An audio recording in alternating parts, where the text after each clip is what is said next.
Buenas noches, profesora. Mis compañeros y yo hablaremos de un tema. El título se llama Artículo 117, causa de la inestabilidad política del Perú.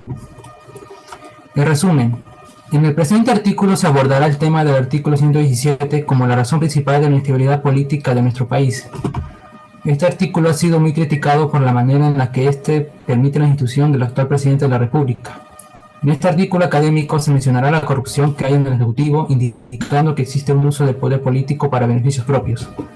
Por otro lado, se presentará como el artículo 117 ayuda de cierta manera a incurrir los actos ilícitos en el Ejecutivo, haciendo mención a lo redactado en el artículo 117 para su explicación.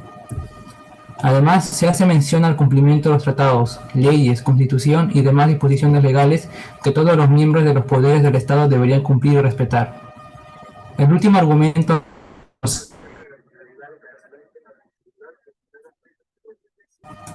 Por ello, este artículo académico trata de realizar un análisis para demostrar los fallos que presenta el artículo 117. Para ello se apoyará a doctores con un gran conocimiento del tema. Asimismo, se brindarán definiciones para ayudar al lector a una buena comprensión. Por último, se redactará la síntesis del trabajo de investigación para indicar las razones por las cuales el artículo 117 debería ser modificado. Las palabras claves de este tema serían el artículo 117, la corrupción, responsabilidad, inestabilidad y la vacancia presidencial. Le doy paso a mi compañero Raúl.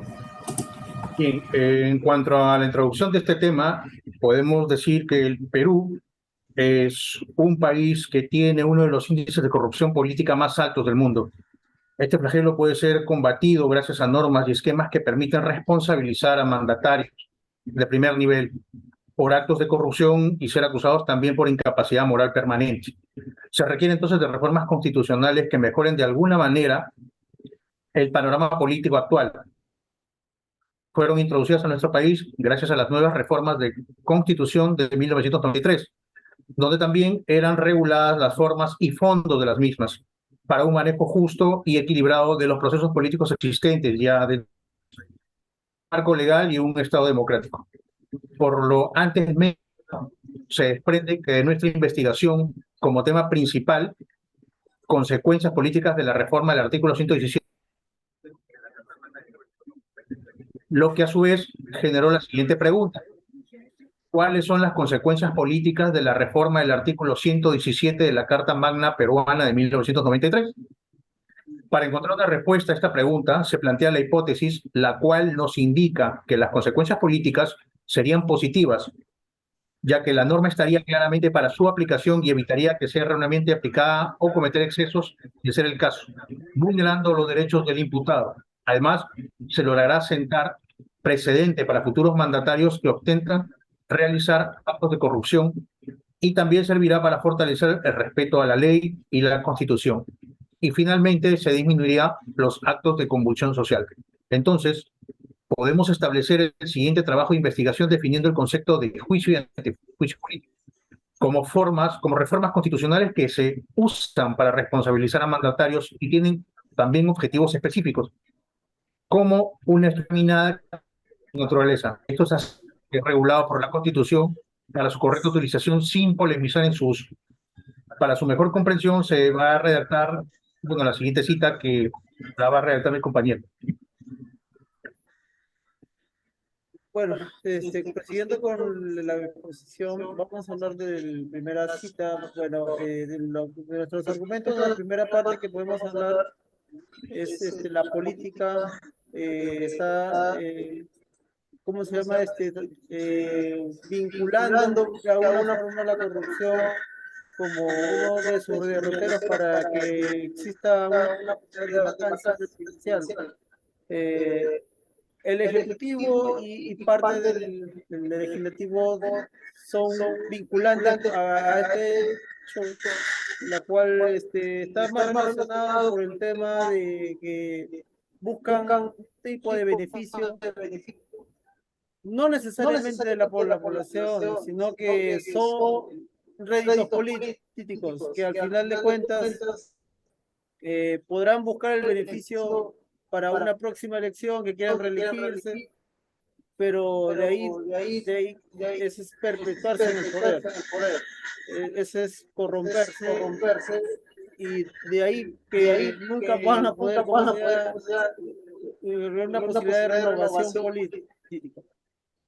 Por consiguiente, encontramos que el punto de vista jurídico, si nosotros hablamos de derrotero como la Constitución, vamos a encontrar que hay una moción de vacancia demandante del Congreso para retirar, para tener la credibilidad al presidente.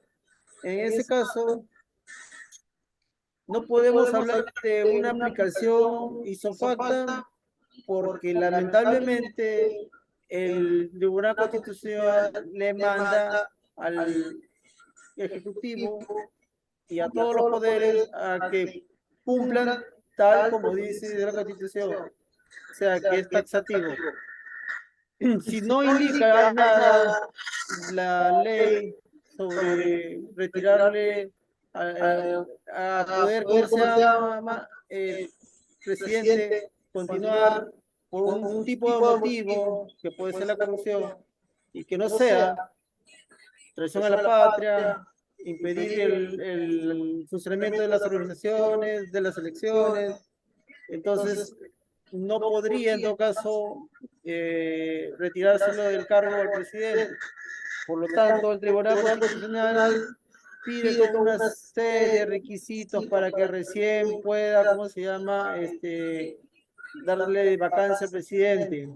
Y por lo tanto, el Congreso no determina prácticamente la sentencia, sino que ellos pueden hacer mociones de censura, pero el que determina eso es el Poder Justicia. Con eso le doy paso a nuestro compañero.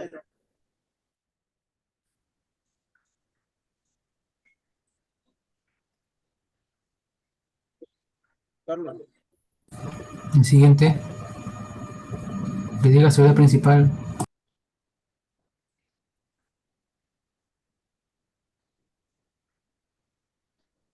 ¿Se me escucha?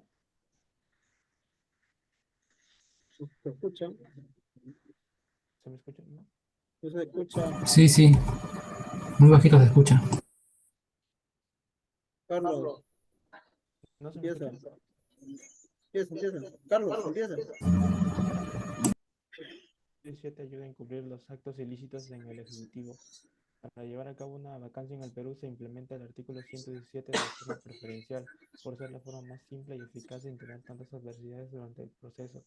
Por otro lado, de no ser este el caso y se llega a intentar vacar a un presidente por acusación o corrupción, o entre otras razones, se le dará al acusado inmunidades contra la acusación que le harán que la vacancia sea extremadamente difícil de llevar a cabo, por no decir imposible. Según lo mencionado, así es como la vacancia recae en el método de incapacidad moral, mediante el artículo 117, sin conllevar una penalización por actos que pudieron haber cometido por el acusado.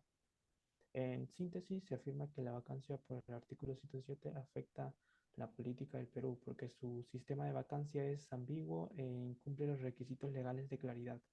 Prueba de ello son los gobernantes vacados por este artículo, ya que son precisamente los más sospechosos por actos de corrupción, teniendo como referencia a los 5 presidentes vacados entre 1983 y 2021, los cuales no presentaron cargos posteriormente. Por último, realizar dicha acusación le brinda una suerte de inmunidad casi absoluta al presidente, justamente por sentar tan alto cargo público, haciendo que todos estos factores impulsen a encubrir los actos ilícitos del presidente en el Perú. Doy pase a mi compañero.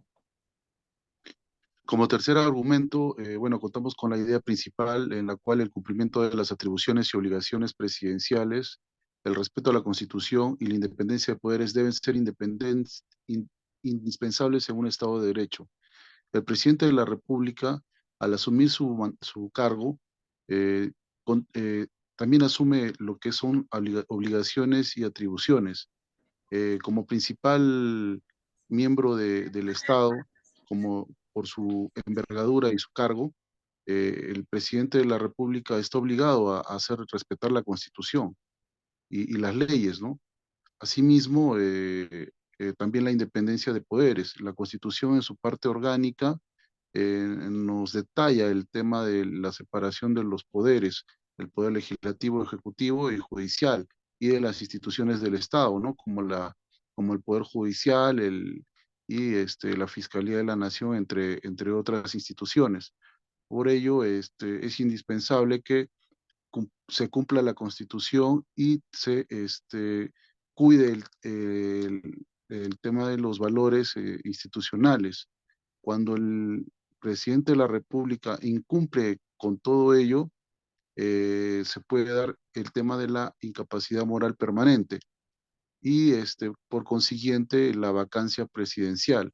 En este caso, el presidente, bueno, puede asumir su defensa y dar sus argumentos, pero el Congreso finalmente es quien decide si es vacado o no el presidente. Doy pase a mi compañero siguiente. Bueno, para finalizar, hablaremos del último argumento. El cual idea principal nos dice que muchas de las personas que ocupan un cargo de importante en el Estado no son conscientes de la enorme responsabilidad que esto conlleva. No solo eso, sino que aprovechan para llevarse el dinero ilícito, lo cual conlleva terribles consecuencias por estos actos. Además, existen problemas con el artículo 117, ya que es muy utilizado para sacar al presidente del poder y generar inestabilidad política. En síntesis, se puede confirmar que existe una enorme responsabilidad para asumir nuestros cargos en el Estado peruano. Además, se puede detallar que el artículo 117 y los problemas que se tiene al mismo tiempo, brindando ejemplos donde el mandatario puede ser acusado por delitos que afectan la estabilidad de su gobierno. En conclusión, asimismo, se puede hacer una definición de las grandes responsabilidades que debe asumir el presidente de la República, las cuales son responsabilidad política y jurídica. Estas nos indican que las consecuencias desafortunadas que les imponen los mandatarios por acciones inmorales y actos que están en contra de lo que menciona nuestra Constitución. Por otro lado, se redactó el artículo 117 para explicar que es la principal razón de la crisis política del Perú. Y para dar unos ejemplos, se mencionó algunos países en donde no existe inmunidad parlamentaria y el jefe de Estado puede ser acusado y procesado durante su gobierno, ocasionando inestabilidad. Para finalizar, a referencias bibliográficas. Para hacer este trabajo hemos sacado citas y referenciado con autores como, por ejemplo, Benavente, Gutiérrez, Muñoz, Quintano, Ciasmani, Rodríguez, Roldán y Valdes. Muchas gracias.